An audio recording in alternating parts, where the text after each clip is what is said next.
In today's video session, we are going to see the importance of helping verbs and tenses in English speaking. आपण इंग्रजी बोलण्यासाठी ज्यावेळेस शिकत असतो किंवा इंग्रजी बोलण्याची प्राथमिक पायरी म्हणजे काळ, या काळांबद्दल आपण माहिती घेत असतो त्यावेळेला काही गोष्टी आपण अनावधानानं विसरून जातो किंवा आपण काही गोष्टींकडं पुरेसं लक्ष देत नाही. त्यामुळे आपल्याला इंग्रजी बोलण्यात ज्या समस्या येतात त्या समस्यांबद्दल जास्त विश्लेषणात्मक माहिती मी या व्हिडिओमध्ये काळाच्या अनुषंगानं सांगणार आहे.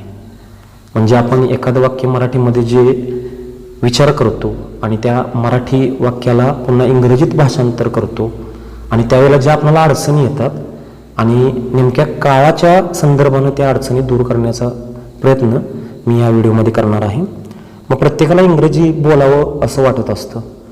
मग भाषाशास्त्रीय क्षमता आणि दुसरी कम्युनिकेटिव्ह कॉन्फिडन्स दॅट इज संवाद कौशल्याची क्षमता, ह्या दोन गोष्टी वेगवेगळ्या आहेत.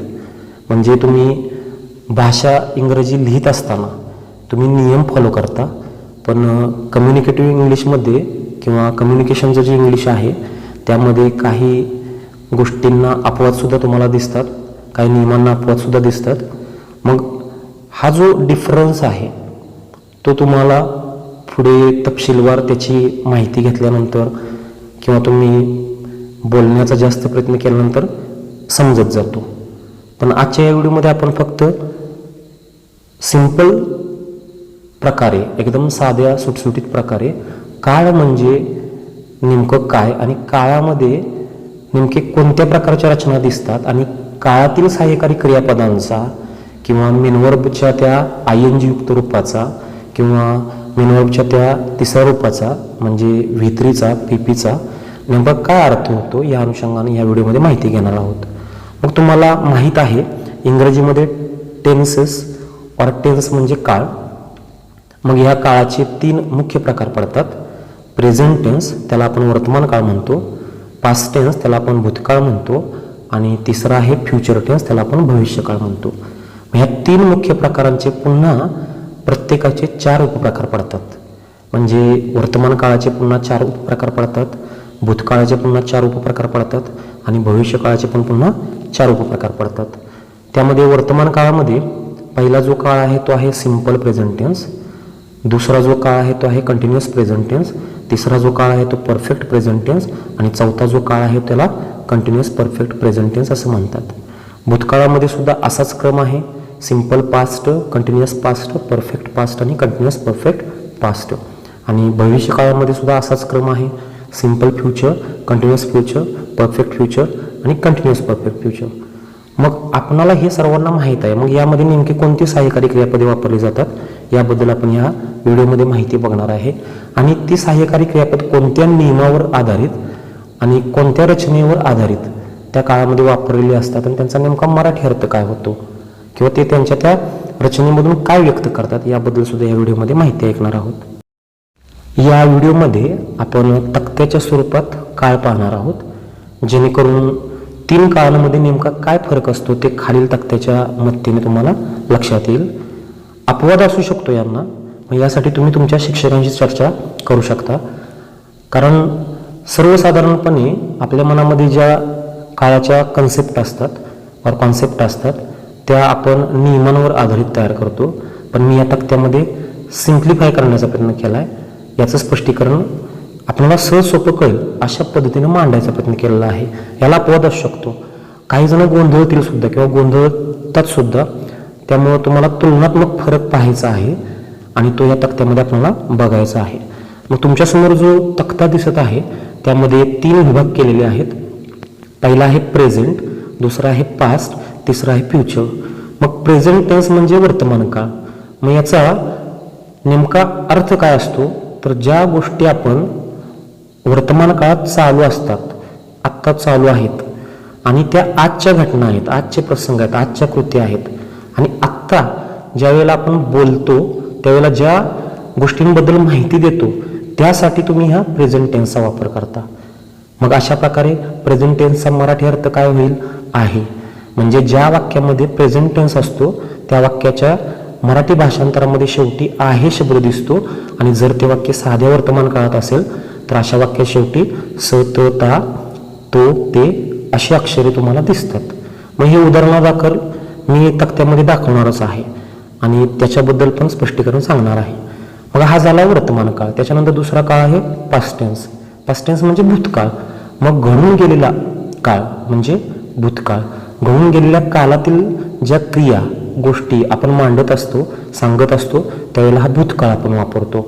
आणि मराठीमध्ये ज्यावेळेस या भूतकाळातील वाक्याची रचना आपण बघतो त्यावेळेला तुम्हाला या वाक्याच्या शेवटी होता, होती, होते असे शब्द दिसतील किंवा लाली, लेलो अशी अक्षरे सुद्धा दिसतील. त्यानंतर तिसरा जो काळ आहे तो आहे फ्युचर टेन्स. फ्युचर टेन्स म्हणजे भविष्यकाळ.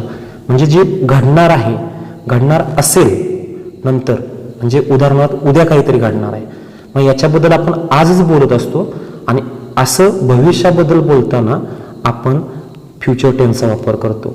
मग ह्या वाक्यांमध्ये मराठीमध्ये तुम्हाला असेल, असतील, असेल, असू, असाल अशी शब्दांची रचना शेवटला दिसेल किंवा र, न, ल अशा अक्षरांनी हे वाक्य संपलेलं दिसेल किंवा येऊ, लिहू असे सुद्धा शब्द तुम्हाला दिसतील. मग या तक्त्यामध्ये नेमकी उदाहरणे मी दिलेली आहेत, वाक्य दिलेली आहेत त्या त्या काळातील आणि तुम्हाला मराठीमध्ये ते सांगायचा प्रयत्न केलेला आहे. फॉर एक्झाम्पल पहिला जो काळ आहे प्रेझेंट टेन्स. प्रेझेंट टेन्स म्हणजे वर्तमान काळ. त्यामध्ये जो पहिला उपप्रकार आहे तो आहे सिंपल प्रेझेंट टेन्स आणि त्यामध्ये मी वाक्य दिलेलं आहे शी ड्रिंक्स कॉफी. शी ड्रिंक्स कॉफीचा मराठी अर्थ काय होतो? ती कॉफी दररोज पिते. म्हणजे तिला ही सवय आहे दररोज कॉफी पिण्याची, म्हणून ती कॉफी दररोज पिते असा याचा अर्थ होईल. यानंतर दुसरा जो यामध्ये प्रकार आहे तो आहे शी इज ड्रिंकिंग कॉफी. यामध्ये अपूर्ण वर्तमान काळ दिसतोय तुम्हाला. मग याचं मराठी भाषांतर कसं होईल? ती कॉफी पित आहे. म्हणजे तिची 50% निम्मी कॉफी पिऊन झालेली आहे. म्हणजे इथं तुम्हाला अपूर्ण म्हणजे 50% आसपास ज्यावेळेस तुमची ॲक्शन पूर्ण असते त्यावेळेस तुम्हाला ह्या काळामध्ये वाक्य करावे लागेल, कारण तिची कॉफी निम्मी झालेली आहे हे दर्शवण्यासाठी तुम्ही अपूर्ण वर्तमान काळाच्या रचनेचा वापर करता. त्यानंतर तिसरा जो प्रकार आहे तो आहे परफेक्ट प्रेझेंट टेन्स. यामध्ये मी वाक्य दिलेले आहे शी हॅज ड्रंक कॉफी. मग याचं मराठी भाषांतर काय होईल? तिने कॉफी पिली आहे. म्हणजे कॉफी तिची पिऊन झालेली आहे, 100% पूर्ण क्रिया आहे. मग अशा वर्तमान काळातील 100% पूर्ण क्रियेवेळी तुम्ही हा परफेक्ट प्रेझेंट टेन्स काळ वापरता. त्यानंतर चौथा काळ आहे यामधीलच कंटिन्युअस परफेक्ट प्रेझेंट टेन्स. मग यामध्ये मात्र नेमकं जरा समजून घ्यायचं आहे. वाक्य दिलेलं आहे मी she has been drinking coffee. ती कॉफी पीत आलेली आहे असं याचं मराठी भाषांतर होईल. मग आलेली आहे म्हणजे चालत आलेली नाही कॉफीचा कप घेऊन, तर ती कॉफी संपवत आलेली आहे असं सांगणाऱ्याला सांगायचं आहे. म्हणजे ती कॉफी पीत आहे, ॲक्शन पण चालू आहे पण संपत आले आहे. म्हणजे ज्यावेळेला 80 ते 90% तुमची क्रिया पूर्ण होत आलेली असते आणि थोडी 10%च्या आसपास अपूर्ण असते.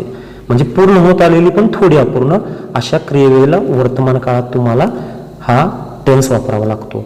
अशा प्रकारे तुम्हाला प्रेझेंट टेन्सचे हे 4 प्रकार बोलताना वापरायचे आहेत. त्यानंतर पास्ट टेन्स आहे. पास्ट टेन्समध्ये मी पहिल्या काळामध्ये सिंपल पास्ट टेन्समध्ये वाक्य दिलेलं आहे शी ड्रँक कॉफी. मग याचं मराठी भाषांतर काय होईल? तिने कॉफी पिली. मग इथं नेमका उल्लेख केलेला नाही बघा, तिची कॉफी 50% झालेली आहे का पूर्ण झालेली आहे का 80-90%च कॉफी पिऊन तिची पूर्ण झालेली आहे. इथं काय सांगितलंय? फक्त तिने कॉफी पिली. म्हणजे इथं नेमका ॲक्शन किती प्रमाणात पूर्ण झाली याचा उल्लेख नाही, पण तिने कॉफी पिली भूतकाळ आहे. मग अशा वेळेला हा सिंपल पास्ट टेन्स वापरला जातो. त्यानंतर दुसरा टेन्स आहे यामध्ये अपूर्ण भूतकाळ कंटिन्युअस पास्ट टेन्स. यामध्ये मी वाक्य दिलेलं आहे शी वॉज ड्रिंकिंग कॉफी. मराठी भाषांतर कसं होतं या वाक्याचं? ती कॉफी पित होती. भूतकाळ आहे त्यामुळे होती. मग तिची कॉफी किती टक्के पूर्ण झाली होती? 50%. मग अशा 50% ॲक्शन ज्यावेळेस पूर्ण झालेल्या असतात भूतकाळामध्ये त्यावेळेला तुम्हाला कंटिन्युअस पास्ट टेन्स वापरायचा असतो. त्यानंतर तिसरा काळ आहे यामध्ये परफेक्ट पास्ट टेन्स. उदाहरण मी दिलेलं आहे शी हॅड ड्रंक कॉफी. मग यामध्ये मराठी भाषांतर कसं होईल? तिने कॉफी पिली होती. म्हणजे ॲक्शन कशी झाली? तिची पूर्ण झालेली आहे. म्हणजे 100% ॲक्शन पूर्ण असेल भूतकाळामधील त्यावेळेला तुम्हाला हा परफेक्ट पास्ट टेन्स वापरायचा आहे. त्यानंतर चौथा जो प्रकार आहे कंटिन्युअस परफेक्ट पास्ट टेन्स. यामध्ये उदाहरण दिलेले आहे मी, she had been drinking coffee. इथे सुद्धा वर्तमान काळातीलच त्या टेन्स प्रमाणच, कंटिन्युअस परफेक्ट प्रेझेंट टेन्स प्रमाणच रचना समजून घ्यायची आहे. शी हॅड बीन ड्रिंकिंग कॉफीचा मराठी अर्थ काय होईल? ती कॉफी पीत आलेली होती, म्हणजेच संपत आलेली होती तिची कॉफी. म्हणजे पीत होती, ॲक्शन पण चालू होती, पण संपत आली होती. म्हणजे 80 ते 90% ॲक्शन पूर्ण आहे, मग पूर्ण होत आलेली ॲक्शन आहे आणि थोडी अपूर्ण आहे. अशा वेळेला तुम्हाला भूतकाळातील जे वाक्य सांगायचं असेल त्यावेळेला तुम्हाला हा कंटिन्युअस परफेक्ट पास्ट टेन्स वापरावा लागतो. अशा प्रकारे तुम्हाला भूतकाळ वापरावा लागेल. त्यानंतर आहे फ्युचर टेन्स, भविष्यकाळ. यामध्ये तुम्हाला माहीतच आहे, भविष्यातील क्रियांबद्दल, प्रसंगांबद्दल आपण सांगत असतो. यामधील जो पहिला टेन्स आहे सिंपल फ्युचर टेन्स, यामध्ये उदाहरण मी दिलेलं आहे, शी विल ड्रिंक कॉफी. याचं मराठी भाषांतर काय होईल? ती कॉफी पिईल और ती कॉफी पिणार. म्हणजे ल तरी मराठीमध्ये शेवटला येईल किंवा कॉफी पिणार र किंवा ल, ती कॉफी पिल. हे थोडंसं स्लँग होईल, पण समजून घेण्यासाठी तुम्ही जर या काळामध्ये बघितलं तर शेवटला र किंवा न किंवा ल अशी अक्षरे यामध्ये दिसतील. म्हणजे इथं नेमकी किती कॉफी तिनं पिले हे याचा सुद्धा इथं उल्लेख करत नाही आपण. म्हणजे सिंपल फ्युचर टेन्समध्ये ॲक्शन किती % पूर्ण आहे ते आपण सांगत नाही, फक्त ॲक्शन फक्त ॲक्शन होईल हे सांगतो आपण इथे. मग अशा वेळेला आपण हा सिंपल फ्युचर टेन्स वापरतो. नंतर आहे कंटिन्युअस फ्युचर टेन्स. त्यामध्ये उदाहरण मी दिलेलं आहे, she will be drinking coffee. मग याचं मराठी भाषांतर कसं होईल? ती कॉफी पीत असेल. मग पीत असेल, मग इथं रेफरन्स काय देतोय आपण की 50% तिनं कॉफी पिलेली असेल, कारण हा कंटिन्युअस फ्युचर टेन्स आहे. म्हणून आपल्याला इथं ज्यावेळेस 50% ॲक्शन पूर्ण असेल भविष्यातील त्यावेळेला तुम्हाला कंटिन्युअस फ्युचर टेन्सची ही रचना वापरावी लागेल. त्यानंतर तिसरा प्रकार आहे तो आहे परफेक्ट फ्युचर टेन्स.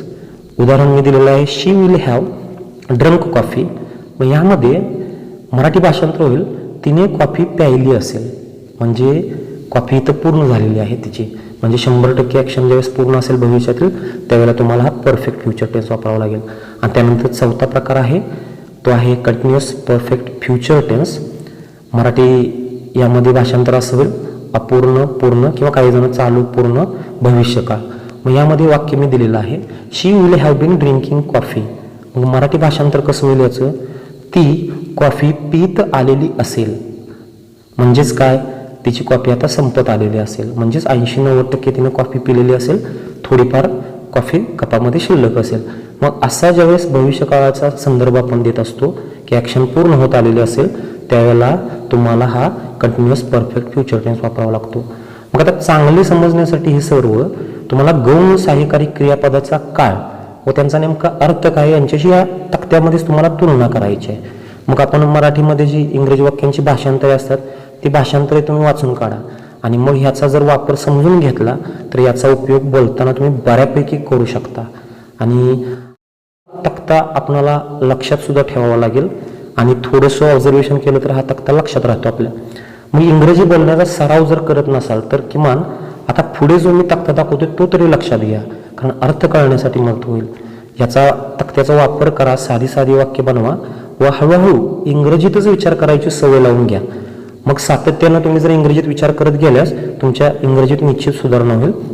मग आता आपण पुढच्या तक्त्यामध्ये काळामधील सहाय्यकारी क्रियापदांच्या रचना काय असतात, त्यांचा मराठी अर्थ काय असतो, उदाहरणे सुद्धा काय असतात याच्याबद्दलचा तक्ता पाहत आहोत. मग या तक्त्यामध्ये तुम्हाला पुन्हा 3 भाग दिसत आहेत. प्रेझेंट टेन्स मराठीमध्ये काय होईल? आहे. म्हणजे या वाक्यांमध्ये शेवटी आहे दिसतं, ती वाक्य तुमची प्रेझेंट टेन्समध्ये येतात. दुसरा भाग जो दिलेला आहे तो आहे पास्ट टेन्स. त्यामध्ये मराठीमध्ये काय दिसतं? होतो. मग होतो ज्या वाक्यात असतं तो भूतकाळामधील वाक्याचा भाग असतो. नंतर तिसरा जो प्रकार दिला आहे तो आहे फ्युचर टेन्स, भविष्यकाळ. त्यामध्ये तुम्हाला मराठीमध्ये काय दिसतं? शेवटी असेल, असतील, असेल असे शब्द दिसतात.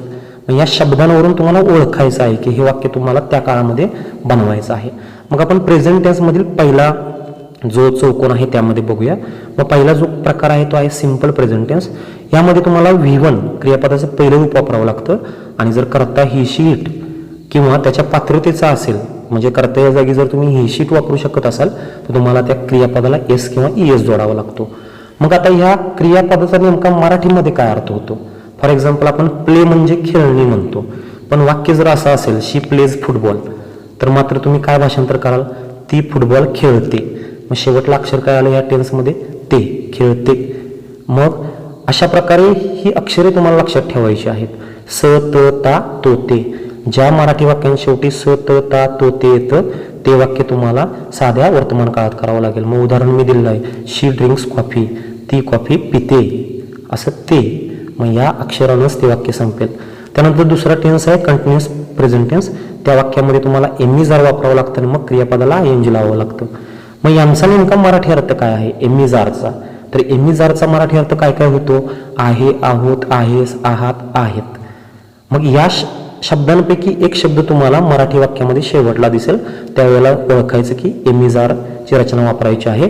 आणि आणखीन क्लिअर करायचं की पुढे जर क्रियापदाला आयएनजी लागत असेल तर त्याचा मराठी अर्थ काय होतो? स, त, ता, तो, ते. ह्या अक्षरांना घेऊन तो शब्द सांगतो. म्हणजे उदाहरणार्थ शी इज ड्रिंकिंग कॉफी, मराठी भाषांतर कसं होईल? ती कॉफी पीत. मग स, त, ता, तो, ते यातील एक शब्द आला, दॅट इज अक्षर आलं पीत, त. मग हे येईल पहिल्यांदा आणि मग इजचा अर्थ आहे, ती कॉफी पीत आहे. अशा प्रकारे तुम्हाला मराठीमध्ये तुम्ही जर ती कॉफी पीत आहे तर शेवटला ऑब्झर्व करायचं त आहे म्हणल्यावर टेन्स कोणता असणार आहे? कंटिन्युअस प्रेझेंट टेन्स असणार आहे. नंतर तिसरा टेन्स आहे परफेक्ट प्रेझेंट टेन्स. यामध्ये सहाय्यकारी क्रियापद वापरत तुम्ही हॅव, हॅज आणि क्रियापदाचं तिसरं रूप. मग यामध्ये हॅव, हॅजचा मराठी अर्थ काय होतो? तर आहे, आहोत, आहेस, आहात, आहेत या शब्दांपैकी एक अर्थ जुळणारा हॅव किंवा हॅजचा होतो. आणि मग क्रियापदाचं जे तिसरं रूप आहे व्ही3, त्या क्रियापदाच्या तिसऱ्या रूपाला तुम्ही मराठीमध्ये कसं एक्सप्रेस करता? तर त्या शब्दाच्या शेवटी अक्षरे कोणती येतात? ला, ली, लेलो, ल्या. मग for example she has drunk coffee, तर मराठी भाषांतर कसं होईल याचं? तिने कॉफी पिली आहे. म्हणजे अगोदरच्या गटातील ली आलं आणि आहे शेवटला आलं. मग अशा प्रकारे तुम्हाला ह्या रचना परफेक्ट टेन्समध्ये न्याव्या लागतील प्रेझेंटच्या. नंतर चौथा प्रकार आहे कंटिन्युअस परफेक्ट प्रेझेंट टेन्स. यामध्ये सहाय्यकारी क्रियापद तुम्ही वापरता हॅव बीन, हॅज बीन आणि मग क्रियापदाला आयएनजी जोडता. मग मराठी अर्थ स, त, ता, तो, ते आणि मग कंसामध्ये दिलेला आहे आलेला, आलेली, आलेल्या, आलेले, आलेली. मग हे संपण्याची एक डिनोट करण्याची एक वर्डची वोकॅब्युलरी आहे, हे समजून घ्यायचं. आणि मग हॅव आणि हॅजचा परत मराठी अर्थ काय होणार आहे? आहे, आहेस, आहात, आहोत. आणि ह्या मग बिनचा अर्थ काय होईल? तर तो अपूर्ण दाखवतोय क्रिया. ला, ली, लेलो हा बिनचा अर्थ होईल.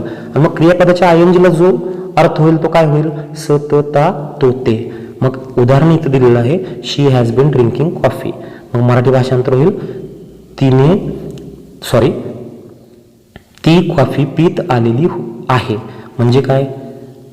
तिची कॉफी संपत आलेली आहे. अशा प्रकारे तुम्ही वर्तमान काळात या रचना वापरू शकता. त्यानंतर आहे भूतकाळ. भूतकाळामध्ये पहिला जो काळ आहे सिंपल पास्ट टेन्स, त्यामध्ये V2 क्रियापदाचं दुसरं रूप वापरता. म्हणजेच क्रियापदानं ईडी, ईएन असे प्रत्यय दिसतात किंवा क्रियापदांची रूपच असतात वेगळी वेगळी. स्पीक, स्पोक, स्पोकन यामध्ये स्पोक हे V2 आहे. मग अशी पण क्रियापदाची रूपं तुम्हाला ह्या वाक्यामध्ये वापरावी लागतात. या काळामध्ये सहाय्यकारी क्रियापद वापरलं जात नाही आणि प्रेझेंट टेन्समध्ये पण सिंपल प्रेझेंट टेन्समध्ये पहिल्या काळामध्ये सहाय्यकारी क्रियापद कोणते वापरलं जात नाही हे तक्त्यात आपल्याला ह्यात दिसत आहे. मग आता सिंपल पास्ट टेन्समध्ये वाक्य मी काय दिलेलं आहे? शी ड्रँक कॉफी. मराठी भाषांतर कसं होईल याचं? तर अक्षर मी दिलेली आहेत. तिने कॉफी पिली. मग त्या ला, ली, ले, लो, ल्यामध्ये ली दिसते. त्यानंतर दुसरा जो टेन्स आहे कंटिन्युअस पास्ट टेन्स वॉज, व आणि क्रियापदाला आयएनजी लावायचा. शी वॉज ड्रिंकिंग कॉफी. मराठी भाषांतर कसं होईल? ती कॉफी पित होती. मग त्या शब्दांमध्ये मी दिलेले आहेत अक्षर स, त, तो, ते, त आणि पुढं होती. त्या होतो, होता, होती, होत्यातली होती. मग अशा प्रकारे तुम्ही मराठी भाषांतर करायचं आहे. नंतर तिसरा टेन्स आहे तो आहे परफेक्ट पास्ट टेन्स. यामध्ये सहाय्यकारी क्रियापद हॅड वापरलं जातं आणि क्रियापदाचं तिसरं रूप. मग मराठीमध्ये कसं होईल वाक्य बघूया. शी हॅड ड्रंक कॉफी. कसं होईल मग? तिने कॉफी पिली होती. मग पहिल्यातली गटातील आलं पिली, ली आणि नंतर आलं होती. मग हॅडचा मराठी अर्थ काय होतो? वॉज, वेअरचा मराठी अर्थ काय होतो? तर यांचा सगळ्यांचा अर्थ एकच शब्द होतो, दॅट इज एकच गट होतो. होता, होती, होते, होतो, होत्या यातीलच अर्थ ह्या वॉज, वचा आणि हॅडचा होतो. त्यानंतर चौथा जो टेन्स आहे तो आहे कंटिन्युअस परफेक्ट पास्ट टेन्स. यामध्ये हॅड बीन सहाय्यकारी क्रियापद वापरलं जातं आणि मग क्रियापदाला आयएनजी लावला जातो. मग आता हॅडचा मराठी अर्थ माहीत झालायच आपल्याला. होता, होती, होते, होतो, होत्या असा अर्थ हॅडचा होतो. मग बिनचा अर्थ काय होतो? तर लाली, लेलो. आणि क्रियापदाच्या आयएनजीचा अर्थ काय होतो? स त ता तो ते. मग वाक्य दिलेलं आहे मी, she had been drinking coffee. मग मराठी भाषांतर कसं होईल याचं? ती कॉफी पीत आलेली होती, म्हणजे तिची कॉफी संपत आलेली होती. मग अशा टेन्समध्ये तुम्हाला ह्या हॅडबीनच्या आणि क्रियापदाच्या आयएनजीच्या रचनेचा वापर करावा लागतो. मग अशा प्रकारे भूतकाळ संपलेला आहे. त्यानंतर भविष्यकाळामध्ये पहिला काळ, सिंपल फ्युचर टेन्स, त्यामध्ये हेल्पिंग वर्ब वापरतो आपण शाल विल आणि क्रियापदाचं पहिलं रूप. मग मराठी अर्थ काय होतो याचा शाल विलचा? तर र न ल. मग इथं वाक्य दिलेलं आहे, शी विल ड्रिंक कॉफी, ती कॉफी पिल. मग शेवटला काय आलं? ल. अशा प्रकारे तुम्हाला हा काळ सुद्धा वापरता येईल. त्यानंतर पुढचा काळ आहे कंटिन्युअस फ्युचर, त्यामध्ये शाल बी विल बी आणि क्रियापदाची आयएनजीची रचना वापरायची. वाक्य मी दिलेलं आहे, she will be drinking coffee. मग यामध्ये मराठी भाषांतर कसं होईल? ती कॉफी पीत असेल, म्हणजे 50% ॲक्शन पूर्ण. म्हणून पहिल्या गटातील त हा आयएनजीचा अर्थ होईल आणि शाल बी विल बी यामध्ये हा अर्थ व्यक्त होईल, असेल, असणार, असू, असशील, असेल, असतील, अशा अर्थ हे शाल बी विल बी व्यक्त करतील. आणि यामध्ये लचा पण टोन येतोय बघा बीच्या अर्थानं. त्यानंतर तिसरा टेन्स आहे तो आहे परफेक्ट फ्युचर टेन्स. यामध्ये शाल हॅव किंवा विल हॅव सहाय्यकारी क्रियापद वापरले जाते आणि क्रियापदाचं पुढे तिसरे रूप असते. मग वाक्य मी दिलेलं आहे, she will have drunk coffee. मग मराठी भाषांतर कसं होईल याचं? तिने कॉफी पिलेली असेल, म्हणजे तिची कॉफी आता संपलेली असेल. म्हणजे इथे क्रियापदाचं जे तिसरं रूप आहे वित्री, याचा मराठी अर्थ काय होईल? ला ली ले लोल्या. आणि मग शेवटला ते अक्षर एक्सप्रेस करेल. आणि शाल हॅव विल हॅवचा अर्थ काय होईल? ॲक्शन पूर्ण होत आलेल्याच्या अनुषंगानं अर्थ होईल असेल, असणार, असू, असशील, असाल, असेल, असतील यापैकी एक योग्य शब्द या शाल हॅव किंवा विल हॅवचा अर्थ व्यक्त करेल. त्यानंतर चौथा जो काळ आहे कंटिन्युअस परफेक्ट फ्युचर टेन्स, अपूर्ण पूर्ण भविष्यकाळ. यामध्ये शाल हॅव बीन आणि विल हॅव बीन ही सहाय्यकारी क्रियापदे वापरली जातात आणि पुढे क्रियापदाला आयएनजी लागतो. मग क्रियापदाला जो आयएनजी असतो त्या आयएनजीचा मराठी अर्थ काय व्यक्त होतो? स त ता तो ते हे अक्षर व्यक्त होतो. आणि बिनचा अर्थ आपल्याला लक्षात आलायचं, ऍक्शन सांगतोय कंटिन्युअस आहे, ला ली ले लोल्या. मग ही सुद्धा ऍक्शन आता इथं पूर्ण होत आलेली असेल, 80-90% पूर्ण होत आलेली असेल. मग उदाहरण मी दिलेलं आहे, she will have been drinking coffee. तर मराठी भाषांतर कसं होईल? ती कॉफी पीत आलेली असेल. मग पहिल्या गटातील त आलं आणि ऍक्शन अपूर्ण आहे, बिन, आलेली संपत आलेला आहे आणि असेल. मग शेवटच्या गटातील असेल आला. मग अशा प्रकारे तुम्हाला हे टेन्स तुम्हाला इंग्रजी बोलताना वापरावे लागतात. मग हे जर तुम्ही ऑब्झर्व केलं, काय जणांना हा चार्ट थोडासा कॉम्प्लिकेटेड वाटेल, तर एक समजून घ्या, कंटिन्युअसमध्ये जो क्रम आहे स त ता तो ते, तोच क्रम तिन्ही टेन्समध्ये आहे. कंटिन्युअस प्रेझेंटमध्ये तेच दिसते, कंटिन्युअस पास्टमध्ये तेच दिसते आणि कंटिन्युअस फ्युचरमध्ये पण तेच दिसते. स त ता तो ते हे अक्षर त्यात येतच. आणि मग तुम्ही प्रेझेंटमध्ये आहे करता, पास्टमध्ये होतो करता आणि फ्युचरमध्ये असेल करता. मग व्हेरिएशन त्यांच्या तुम्ही वापरता. आणि परफेक्टमध्ये काय येतं? तर लाली ले लो ल्या. म्हणजे जे परफेक्टचे टेन्स आहेत त्यात फक्त लाली ले लो ल्या हे अगोदर येतं क्रियापदाला जोडून आणि मग तुमचे प्रेझेंट टेन्स मधले आहे, पास्ट टेन्स मधले होतो त्याची व्हेरिएशन आणि फ्युचरमध्ये असेल असेल याची व्हेरिएशन वापरली जाते.